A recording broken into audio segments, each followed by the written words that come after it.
जैसे कि last episode में हमने देखा कि ज़ाओफान और बागियो को दो मूर्तियां दिखाई देती हैं जो इनके भगवान की हैं।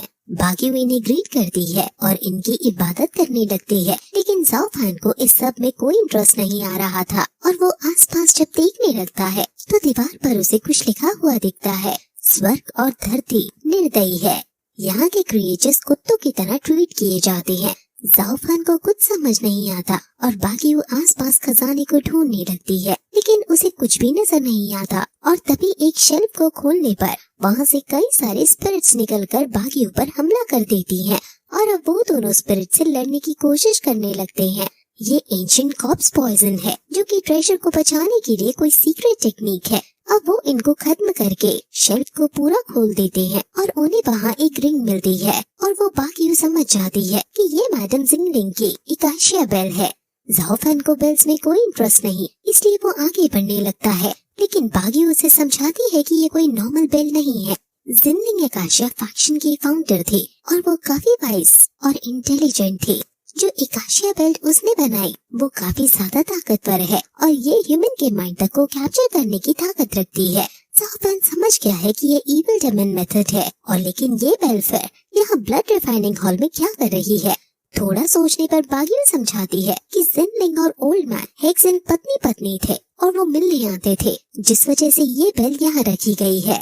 ब्लड रिफाइनिंग हॉल और इकाशिया फैशन एक दूसरे के कट्टर दुश्मन क्लैंस थे, लेकिन ओल्ड मैन हेक्सेन और जिनले के शायद नाजायज संबंध थे। ओल्ड मैन हेक्सेन ने मरते दम तक इन बेल्स की रक्षा की, जिस वजह से 800 साल बाद भी ये एकदम सलामत है। अब ज़ाओफान को धीरे धीरे समझ आने लगता है कि ये दुख भरी पोएट्री वॉल्स पर उन दो आशिकों ने ही लिखी है।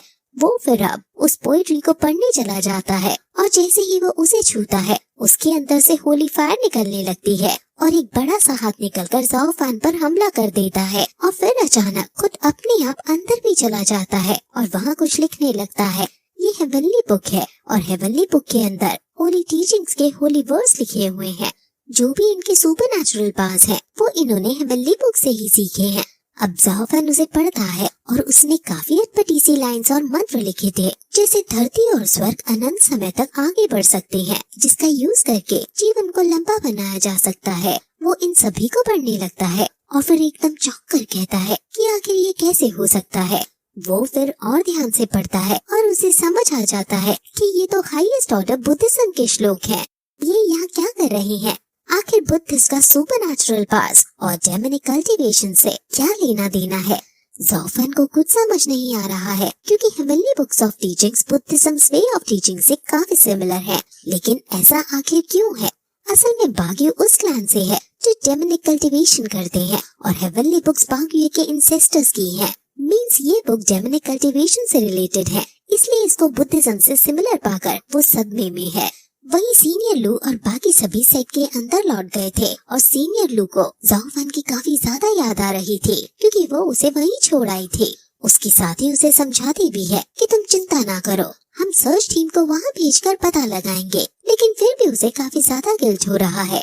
वही बागियो अपने गॉड ऑफ इविल की इबादत ही कर रही है और कह रही है कि क्या आप अपने भक्तों को यहाँ से बाहर नहीं निकालोगे। ज़ाओफान बागियो से कहता है कि अगर मैं तुम्हारा खाना ना खाता तुम थोड़े और दिनों तक जिंदा रह पाती। बागियो कहती है कि आखिर और 7 दिनों तक जिंदा रहकर मैं करती भी क्या तुम्हें मरने से डर लग रहा है? ज़ाओफान कहता है कि मेरी कोई फैमिली नहीं, आखिर भला मैं क्यों डरूंगा, लेकिन तुम्हारी फैमिली है, तुम्हें यहाँ जिंदा रहकर बाहर निकलने का कोई न कोई अवसर ढूंढते रहना है। बागियो कहती है कि क्या तुम अपनी सीनियर लू से नहीं मिलना चाहते हो? सीनियर लू का नाम सुनकर ज़ाओफान शर्मा जाता है, जिससे हमें पता चलता है कि शायद इन दोनों का आगे जाकर हमें कुछ एक साथ दिखाया जाएगा। बागियो उसके पास आकर अपना चाकू देती है और कहती है कि तुम मुझे मारकर मेरा फ्लैश खा लो, जिससे तुम जिंदा रह सको। ये सुनकर ज़ाओफान गुस्से में उसे मना करने लगता है और कहता है कि क्या तुम्हारे डेमोनिक कल्टीवेशन में यही सब सिखाते हैं? फिर बागियो खुद सुसाइड करने की कोशिश करने लगती है और कहती है कि आखिर तुम्हें दिक्कत क्या है? तुम्हारा मिशन तो डेमन और उनकी पावर को खत्म करना ही है, तो तुम एक तरह से एक डेमन को ही मार रहे हो। ये बात सच भी है कि बागियो इविल प्रैक्टिशनर है, लेकिन ज़ाओफान ऐसे ही किसी छोटी लड़की को नहीं मार सकता है। ज़ाओफान उसे धक्का देकर फाइनली रोक ही लेता है। वहाँ सिचुएशन बहुत गर्म हो जाती है और इमोशनल हुई बागी उसे अब अपनी स्टोरी बताती है कि जब वो 6 साल की थी तो तब वो अपनी माँ के साथ अपनी ग्रैंडमदर को देखने गई थी। ना जाने तुम्हें बुद्धिस्ट टेम्पल में सच्चाई और धर्म का रास्ता कैसे सीखने को मिलता है, क्योंकि जब मैं अपनी माँ और दादी के साथ वहाँ गई तो तभी से मेरी जिंदगी नर्क बन गई। वहाँ एक ईविल मॉन्क जिसका नाम पूफैंग है, उसने बुद्धास गोल्डन फ्लो हम पर फेंक कर मारा, जिससे लुयू केव कोलैप्स हो गई और हम उसमें फंस गए। दादी काफी ज्यादा सीरियस हो गई और जल बसी। मैं काफी डर गई थी। मेरी मॉम मुझसे कहती रही कि मुझे यहाँ से जिंदा निकलना ही होगा, फादर यहाँ हमें बचाने आते ही होंगे। कई दिन बीत गए और मुझे काफी भूख लगने लगी, तो मेरी माँ ने अपना दिल निकाल कर अपना फ्लैश मुझे खाने को सौंप दिया। मैं अपनी माँ की मृत्यु का कारण बन गई और इसका गिल्ट मुझे आज तक है। ये सोचकर वो फिर रोने लगती है और ज़ाओफेन उसे संभालने की कोशिश करता है। वो और भी बताती है कि फिर मेरे पापा उसी दिन आ गए थे और मॉम को मरा हुआ देखकर उन्होंने मुझे काफी डांटा और वो मुझे भी मारने पर उतर गए। मेरे खुद के पापा मुझसे नफरत करते हैं। ज़ाओफेन उसे गले से लगाकर चुप कराने की कोशिश करने लगता है। अब बागियो अपने डेमनिक गॉड्स की इबादत फिर से करने लगती है, क्योंकि उसे और कुछ समझ नहीं आ रहा था और किसी तरह की पूजा करने के बाद वो अपना खून उन्हें भेंट करने लगती है। वहाँ ज़ाओफेन उसे रोकने की कोशिश करता है और इस चक्कर में दोनों का खून निकलकर नीचे किसी चीज पर गिर जाता है और तभी वहाँ एक कविता प्रकट हो जाती है और उसको पढ़कर उन्हें समझ आ जाता है कि यहाँ का एग्जिट कर्स ऑफ लव से कैप्चर था। वहाँ उन्हें बेल्स के रिंग्स आकार दिखाई देती है और वो फिर तुरंत रिंग्स को उसमें रखते हैं और वहाँ अब एग्जिट खुलने लगता है। वो जगह तबाह होने लगती है और ज़ाओफेन तुरंत बागियो को लेकर वहाँ से निकल जाता है और फाइनली वो लोग इस गुफा से बाहर आ चुके हैं। वो वहाँ शिकार करके सबसे पहले खाना खाते हैं और वो काफी ज्यादा खुश हैं, लेकिन बागियो को उदासीनता ने चारों तरफ से अभी भी घेर रखा है।